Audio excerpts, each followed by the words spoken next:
ಒಂದು ಕುಟುಂಬಕ್ಕೆ ಇಬ್ಬರಿಗೆ ಉದ್ಯೋಗವನ್ನ 30 ಮತ್ತು 60 90 ದಿನ ಕೊಡಕ್ಕೆ ಅವಕಾಶ ಇದೆ. ಅದನ್ನೇ ಹೌದು. ಓಕೆ ಪ್ರಿಯಾಂಕ್, ಈಗ ಅವರು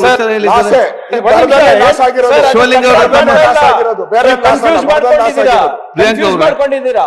ನೀವೇನ್ ಹೇಳ್ತಾ ಇರೋದು GR ಅಂತ, ಅದು ಲಾಸ್ ಆಫ್ ಲೈವ್ಲಿಹುಡ್ ಗೆ, ಅದು ನಿಮ್ಗೆ ಏನಾದ್ರು ನಿಮ್ಗೆ ಇದು ಕೊಡಕ್ಕಾಗಿಲ್ಲ ಅಂದ್ರೆ ಉದ್ಯೋಗ ಖಾತ್ರಿಯ ವೇಜ್ ಅನ್ನ ಹಾಕೊಂಡು ನೀವು ಅವ್ರಿಗೆ ಪಾವತಿ ಮಾಡ್ಬೋದು ಅಂತ ಇದೆ.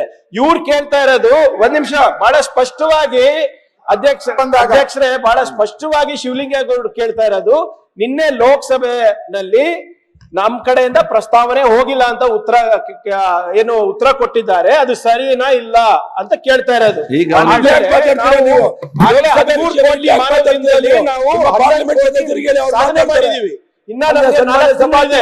ಅದ್ರ ಜೊತೆಗೆ ಇನ್ನೂ ಕೇಂದ್ರ ಸರ್ಕಾರದಿಂದ 561 ಕೋಟಿ ವೇಜ್ ಪೇಮೆಂಟ್ ಬಾಕಿ ಇದೆ.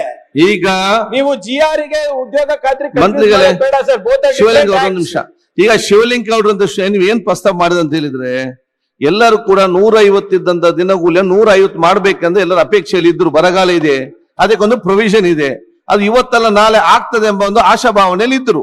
ನಿನ್ನೆ ಲೋಕಸಭೆಗೆ ಉತ್ತರ ಕೊಟ್ಟಿದ್ದಾರೆ, ನಾವು ಅದನ್ನು ಜಾಸ್ತಿ ಮಾಡುದಿಲ್ಲ ಅಂತ ಹೇಳಿದ್ದಾರೆ. ಅದ ಪ್ರಸ್ತಾವನೆ ಬರ್ಲಿಲ್ಲ ಅಂದ್ರೆ ಈಗ ಅದಕ್ಕೆ ಏನು ಪರಿಹಾರ ಹೇಳಿ?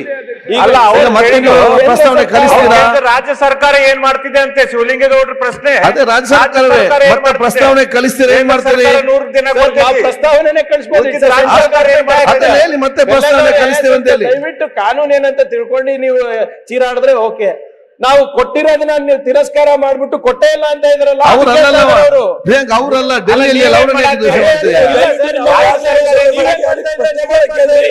ನಮ್ ಚೌಕಟ್ಟಿನಲ್ಲಿ ಬರೋದೇ ಇಷ್ಟು. ಅದು ಮತ್ತೆ ಕಾನೂನೇ ಗೊತ್ತಿಲ್ಲ ಅಂದ್ರೆ ನಾನು ಏನ್ ಮಾಡ್ಲಿ? ಈಗ ಸರ್ಕಾರದ ಗೊತ್ತಿರೋರಿಗೆ ನಾವು ಗೊತ್ತಿರ್ಲಾರ್ದವರಿಗೆ ತಿಳಿದು ಹೇಳ್ಬೋದು. ಈ ಜಾಣ್ಮೆಯಿಂದ ಗೊತ್ತಿದ್ದು ನಿಮ್ಮ ಜವಾಬ್ದಾರಿಗೆ ಏನು ಮತ್ತೆ ರಿಮೈಂಡ್ ಮಾಡುದು ಅಷ್ಟೇ ಮಾಡಿ. ಈಗ ಪ್ರಮುಖವಾದ ಒಂದು ವಿಚಾರ, ಓಕೆ.